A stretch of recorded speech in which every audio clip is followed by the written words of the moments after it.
Hello everyone, welcome back to the class real-time systems. Previous class we have started with the components of computer control. So in that we talked about the introductions about the computer control. So what are the applications based as a batch processing, continuous processing, and also laboratory systems. So these kind of controllings are there, and also we have discussed about the supervisory control. Okay, so this is the thing which we discussed in the previous video.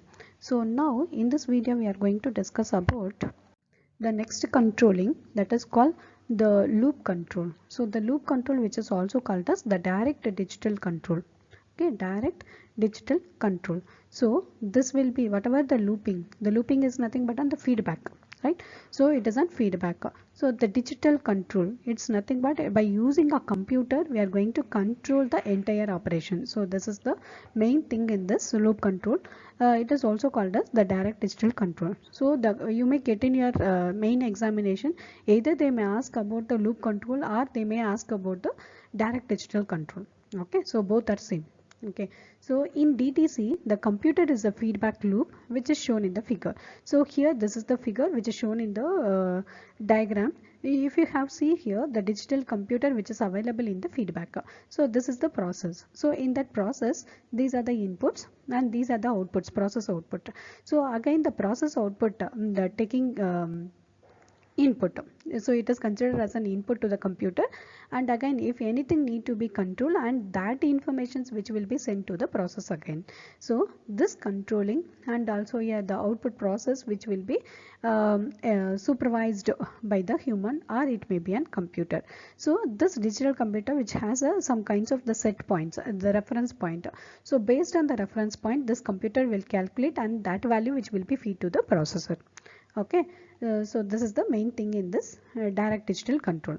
Okay, so in this computer the forms are crucial components in terms of reliability of the systems, and hence the great care is needed to ensure that in the event of the failure, so the plant remains in the safe condition.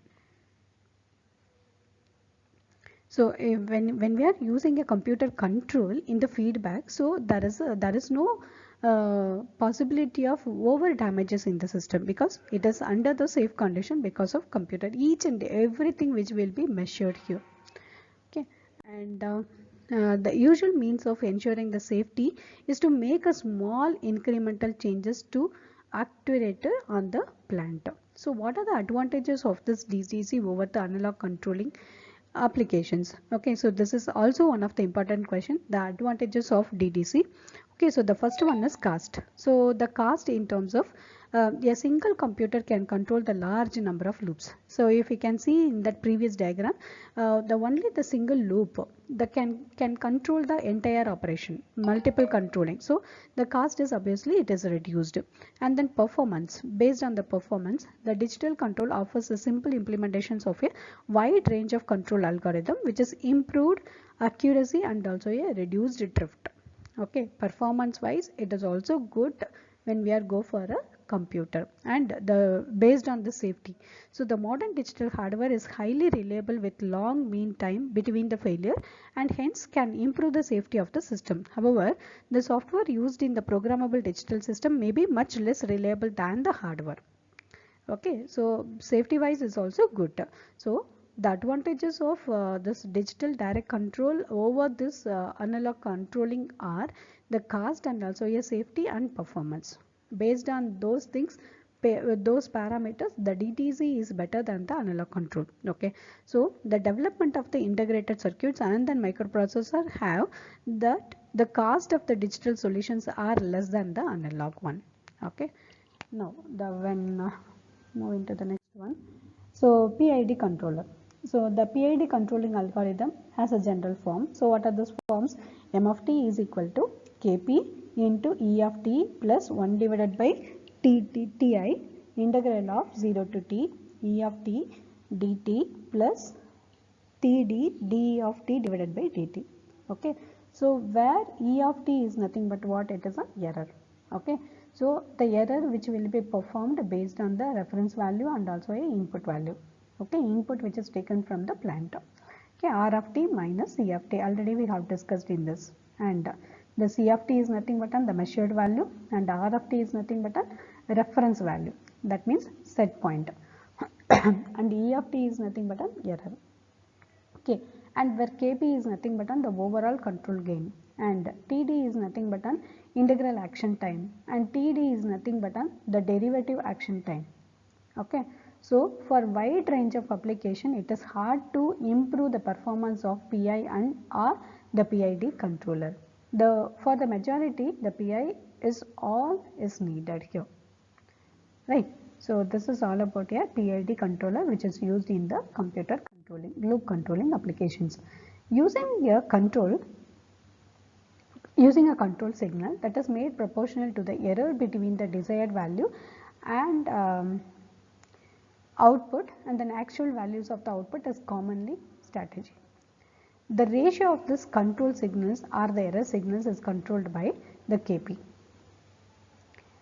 In the previous equation, the control signals, whatever it is there, that is proportional to the error between the desired value of the output and also actual values of the output. It's commonly used. Okay, and then ratio of the control signals to the error signal which is controlled by the Kp value. Okay, so the high value which gives a small steady state error and fast response. So, but with the acceleration which may not be acceptable, the low value of Kp which gives a slow response and also a large steady state error. Okay, so here we are talking about based on the equation how we are going to control the values of error. So the error can be controlled by controlling the Kp value. So what is the Kp? Kp is nothing but the proportional value.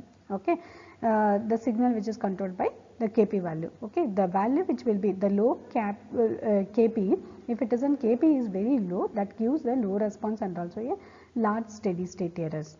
So the integral term, so whatever the integral term which is inside that, so only the steady state error, it compensates for changes that occurs in the process is being controlled, and the derivative term the error, and hence the act to reduce the error that would otherwise arises from the disturbance. Okay, so there is much more to DDC than the PID, but the PID which works well for the 90% of all the cases, right? So this is all about the PID controller which is used in DTC applications. Now DTC applications, when I come to this DTC application, so far we have discussed about what is the DTC. Okay, now we are going to talk about the DTC applications. See, in this DTC, that may be applied to the single loop system which is implemented on small microprocessor, or to the large system which involving the several hundreds loop. So this is the figure which shows the steam boiler control systems. Okay, I will tell you how it works. See, according to this figure, the steam pressure which is controlled by regulating the supplies of the fuel oil, okay, to the burner. So if you can see here, the first I will tell you about this diagram. So if you can see here, the pressure transducer steam pressures are there here, and then pressure controller here. It is an auto or manual bias station. So from this, high signal selector and low signal selectors are there. So the high signal selector and low signal selector which again sent to the set point, I mean the FC value, airflow controller, and here there is a ratio unit. Okay, and here it is nothing but an combustion control, it is one of the control, and then oil flow controller here.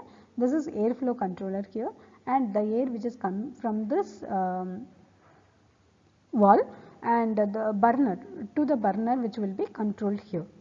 Okay, so through this burner, so oil flow and this is air flow. Okay, so now the steam pressure which is controlled by regulating the supply of the fuel oil and also a burner. So when we control this fuel oil and also a burner, the steam pressure which will be controlled here. So the steam pressure which controls the system which generates the actuation signal which is fed into the auto or the manual bias station. So here if you can see here, the manual or auto bias stations are here. So by using this manual or auto, selecting the high signal selector or low signal selector, by using that we can control it. If the station is in auto mode, if it is an auto mode, the activation signal is transmitted. Okay, activation signal is transmitted here. And if the station is in manual mode, the signal which has to enter into the manual and it should be transmitted. I mean manual in the sense through the keyboard must give the inputs, and that should be transmitted here. That should be transmitted here. Okay. If the signal from the bias station is connected to the two units, okay, high signal selector and then low signal selector, each of which has the two inputs and one output. So there are two inputs and there is only one output. So the high signal selector transmits the high values of two input signals, and low signal selector which transmits the low of the two input signals. Okay, low signal selector provides the set point for the DDC loop controlling, and high signal selector provides the set points for the airflow controller. So by using that, it will be controlled here. Okay, so the set point we need to set. So for the DDC controller, it will be controlled by the low signal selector, and the high signal selector which will be controlled the airflow controller. Okay, so this is all about this diagram. So it is one of the examples of the DTC application which is used. It is a steam boiler control system. How the steam boilers which will be controlled by using the airflow and also a oil flow and the pressure. Okay, and the next is, so the same thing which is there here, explanation, and so the DDC with the simple feedback control. It is one of the simple feedback controller. So because we are talking about the application based, right? So here the loop control, it is nothing but a DDC. So then now what we are going to talk is the DDC with the simple feedback controller. So how it will be? So this, see, if you can see here, it is nothing but on the process. So in the process, the input manipulated variables, whatever the input which is there, that input will be sent here, and the measured output. So that measured output which will be taken to the controller, that means here there is a computer system. So there is a reference point. So with the reference point, it will be compared. If there is any difference, E of t which will be generated, and that will be corrected, and the manipulated variable will send to the processor. So and this is the unmeasured outputs here. Okay, so this is the basic things, the simple feedback which is connected to the DDC system. So this DDC is not necessarily limited to the simple feedback controller which is shown in the figure. Okay, next, inferential control. See, in this, this is the figure which shows the inferential control configuration. Okay, in which the term which is applied to control the variables in the feedback control that cannot be measured directly but have to be inferred from the the measurements of some other quantity. Okay, so that inferential measurements are frequently used in distillation control columns. Okay, so if you can see here, see the manipulated, the same thing, only the single feedback which we seen in the previous diagram. So here indirectly it will be measured. How it will be indirectly measured? So it will be estimated, and from the estimation the data will be sent. Okay, from the other parameter we are checking the values. Okay, so this is inferential control.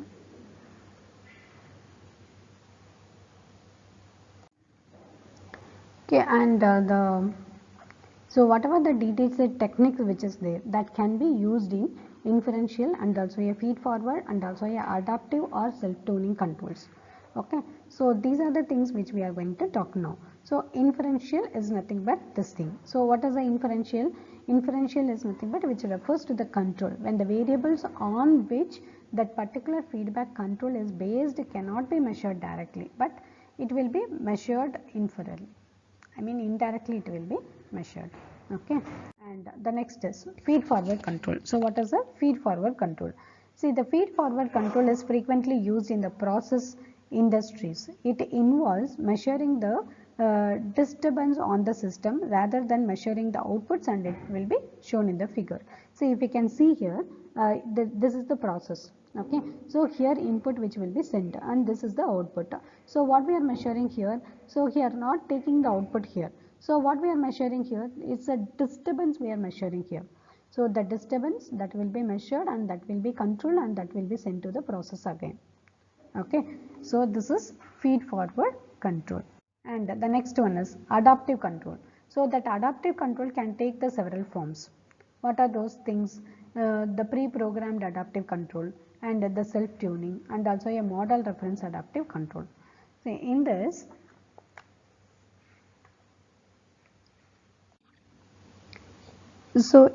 the first one is the pre-programmed adaptive control. See, the pre-programmed adaptive control, one of the example which is shown in this figure.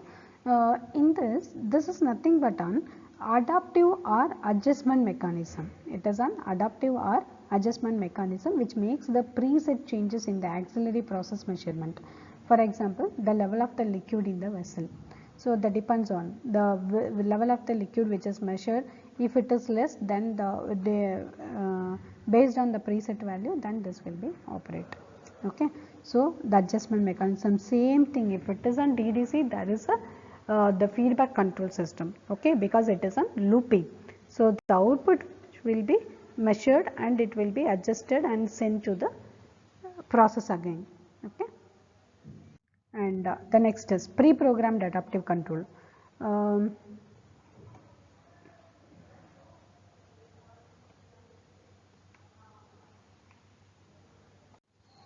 So in pre-programmed adaptive control, the alternative form measurements of changes in the external environment are used to select the gain or other control parameter. For example, in the aircraft auto stabilizer, the control parameters may be changed according to the external pressure. So based on that, the pre-programming which works, and it's nothing but the self-tuning. So in this, the adaptive mechanism which is using the self-tuning, which is shown in the figure, which is illustrated here, using the identification techniques to achieve the continual determinations of the parameters of process is being controlled here. So same thing, only the parameter how it will be controlled is different here.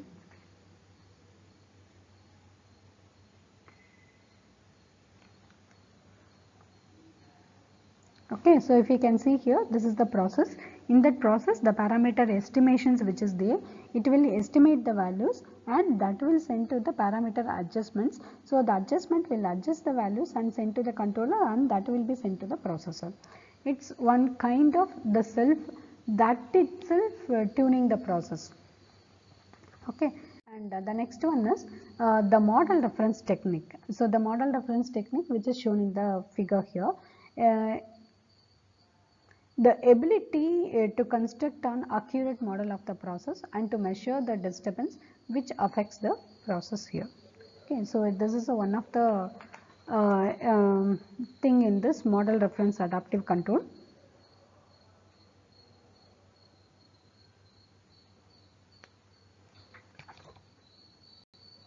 Okay, so this is all about your DDC control. So in the DDC control, so we have discussed about what is the DDC and what are the advantages and the applications of DDC. In that applications, the variety of applications we have studied. And the next looping control is nothing but the supervisory control. So what is the supervisory control here? See, actually, the adoptions of the computers for the process control has increased in the range of activities that can be performed. Not only do the computer performs the direct control of the plant operation, but also provide the managers and the engineers with the comprehensive pictures of the status of the plant operation. It is nothing but on the supervisory role. So supervising the entire process. Okay, so the supervisory role is nothing but the presentation of informations to the plant operations. Okay, so the major changes has been made that the large room full of dials and also a switches that has been replaced by VDUs and also a keyboards. Okay, and the technique which is used in the basic feedback control of the plant is with the operated 3-term controller. Okay, so the basic idea of the supervisory control which is shown here. So if you can see here, it is nothing but on the process. These are the outputs, these are the inputs, and the outputs are taken and it will be measured value. The supervisor, it can be on computer or it may be on the human. Okay, based on the set point, that is reference point, the each and every value which will be compared and that will be adjusted and sent to the process again. Okay, so here if you can see here, there is a circle which is indicated C and the circle inside. Okay, so that is nothing but the individual controller. So individual controller which is present in feedback loop. Okay, so one of the examples of this reference controller, the same thing which is there here. Okay, one of the examples of this, the supervisory control system, which is used in the plants, that is shown in the figure here. So the two evaporators are connected in parallel, and the materials in the solutions which is feed into the each unit. See, if you can see here, there are the two solutions are there. The plants are there, evaporation plants are there. So in that, the solutions are sent into this particular vessel, okay, particular tube.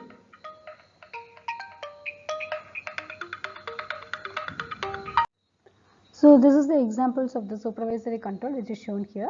So there are two evaporators are connected in parallel, and then materials in the solution which is fed into the each unit. Okay, so this is one unit and this is also one unit. So the purpose of the plant is to evaporate as much as water as possible from the solution. Okay, so there are two solutions are fed into that. Okay, in that the water must be evaporated. Okay, and the stream is supplied to the heat exchanger that is linked to the first evaporator, and then stream from the second evaporator supplied from the vapor boiled of the first stage. See here, if you can see here, the heat exchange which will be connected here. So that will be connected to the first evaporator. So based on the streams, that stream which is fed into the second evaporator, I mean second unit, so that particular water will be evaporated here. Okay, so this is the basic idea of this supervisory control system. So to achieve the maximum evaporation, the pressure in the chambers must be high at the safety permits. Okay, however, it is necessary to achieve a balance between the two evaporators.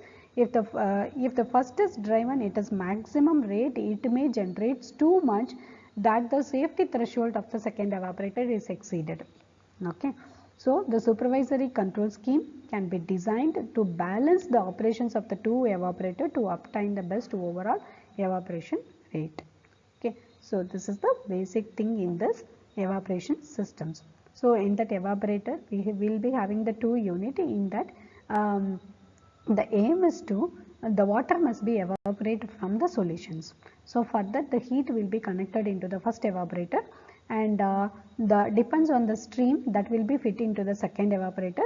The stream will be evaporated. So in that, the pressure, whatever the pressure which is there, that should be maintained in the safety manner, the fixed safety manner. If it is not, then the second evaporator maybe exceeds the safety limits. So the supervisory control system must maintain the both the evaporator must maintain in the safer manner.